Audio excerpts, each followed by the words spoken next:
you're in New York. Is that where you started doing stand-up originally? I started doing school right here in Atlanta. I went to school here in Atlanta. Oh, I didn't know that. That's what straight out of Linwood. It's called Linwood Park. Okay. It's out in DeKalb County. First black community in DeKalb County. I was in Lenox Square the first day it opened. No, Brookhaven, Buckhead. That's where I'm born and raised, and that's where I live now too. I live in Stone Mountain. I'm kind of like you. I got a house in Stone Mountain, but I live in Buckhead. I'm kind of like you. It's kind of like I didn't do no drugs, so I bought 17 properties. That's me. I want to be like you when I grow up. And I want to be like you when I grow up. You really? I do. I started to buy your some Krispy Kreme donuts here, but I thought that might not be nice. Atlanta's changed just a little bit since you were growing up here, I can imagine. Well, Adam, I'm going to go way back and tell you, you're not going to believe this. I rode the back of the bus. Wow. Yeah, I was here when the segregation was here. Seriously? But it was never a bad town. Black people and white people got along pretty well here. It's kind of like the movie Driving Miss Daisy.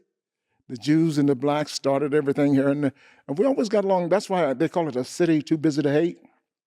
Atlanta, it's a great city. Now, I love my hometown so much, I even tell people in my shows, because I love to travel, and I tell people, if you ever want to go to Africa, I can teach you how to get there. You call Delta Airlines, and they'll fly you to Atlanta.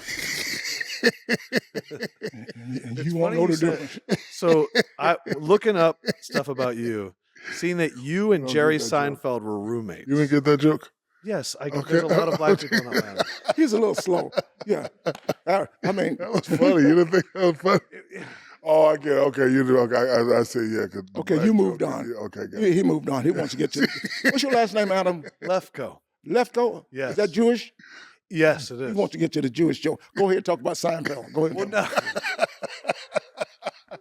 You made a comment about how you're the only white one in here, right? I know. I'm very. It's usually the situation that I'm in at family gatherings and everything. Okay. So yes, Seinfeld. No, you two are living together.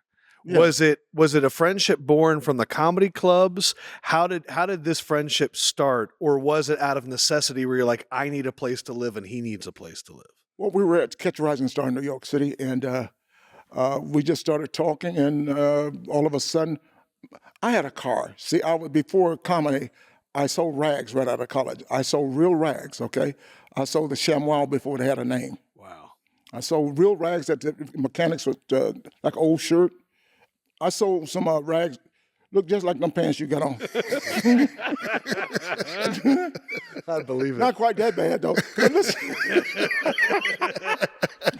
But I sold rags. I sold, when you go to the dentist, they used to use a white linen cloth napkin, but now they use a handy wipe with a plastic backing. Right. I sold that, and I sold a lot of things to the funeral home. So I sold real rags. Then I went to bus advertising. I ordered the advertising on the buses and everything at Times Square, the spectaculars at Times Square and the billboards. So I was making a lot of money. So back in 1972, out of college, out of the University of Akron, Ohio, that's where I went to college.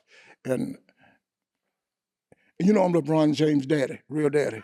So we were wondering. University of Akron. I haven't seen him show up. This is it. Yeah, Congratulations. You know, when you see him, you tell him that you met his daddy. Yeah. Yeah.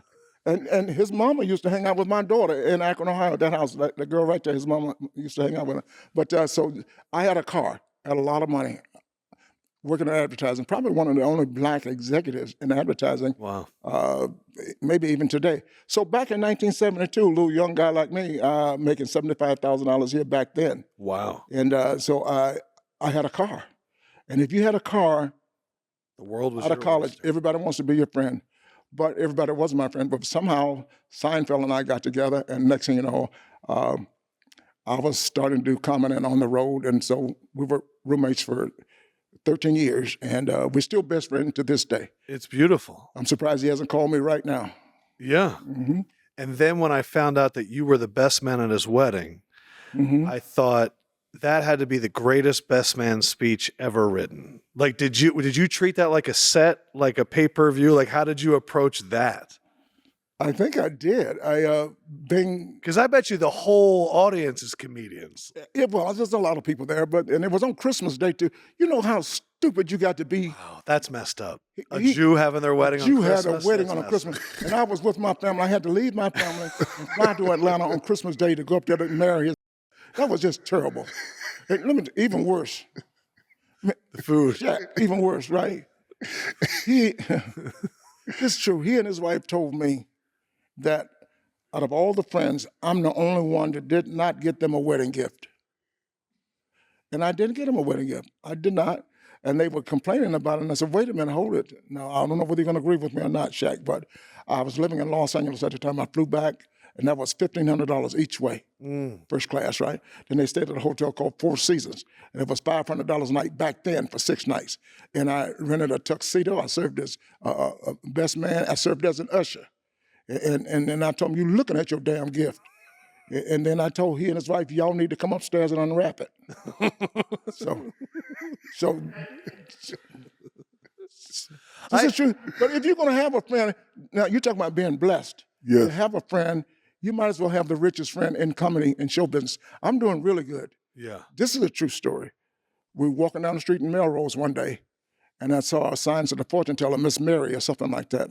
I said, let's go in here with this lady and let's talk to her. You know, comedians, we don't believe in them, right? No. So we went in there, and he says, I don't want to go. I said, you coming with me? You got to go because she already know we're coming, the psychic. So I said, she already know we're coming, so we got to go. So I went up there, and she looked at my palm, and she read my, she said, ooh, you're going to make a lot of money. That's what she said to me. Beautiful. And Jerry wasn't even hot at the time. I just looked at him and said, nah. So I was making more money than he at the time. And then I said, you go. He said, no, I don't want to go. And I pushed him over. And she looked at his hand, read his palm. She said, oh, my God. Ooh. She said, I thought he was going to make a lot of money. You're really going to make a lot of money. Man. So she was really right on that. And I'm blessed to have the richest man in comedy as my best friend. I have a confession. I've never watched a Seinfeld show. Not a single episode? Not a single episode. Not a single clip? No. Wow. You never what? I've never watched Seinfeld. You should be ashamed of yourself. I watched 2. The ones you were in? I only did 1. Okay, so you watched one more than you were in. We separated business and friendship. Everyone do that. We had a friend named Shanling, Gary Shanling. He had a show, and he had to fire his best friend, but he never told him. And his best friend said, well, why didn't you tell me? And they broke up. They never, I said, oh, we can't do that. That's dangerous. That's why we keep business and that show was incredible too, Gary Yes, it was. Show. And that was a great friend of mine, Gary Shanling. And what white shows, comedy shows have you watched? Well, growing up, I used to watch Happy Days and Laverne and Shirley's and Little Rascals. Those were my only white shows. And what's that? What's that show? Green Acres? Yeah, that. Green Acres? I used to every night. That was Andy Griffin. Leave It to Beaver? Andy Griffin. Yeah, everybody watched that. Yeah, well, you know why he didn't watch the shows? I can tell you why he didn't watch. I would love to know why. I didn't watch shows either. We both were working. He was playing basketball, and when these shows come out at 8 o'clock or 7 o'clock, we're working. I've been working every night since 1979. Yeah, I guess that was early 90s, right when you got drafted. Yeah, so I would, like you said, I would come home. Have you watched an episode of Friends? No, never. No. Okay. We were working at it. Nobody like you just sit around and ain't got nothing to do. I was 6 years old. I haven't even watched Martin. You haven't watched Martin? I've never. I may have watched one episode, but I've never watched like a full season. I don't know Martin.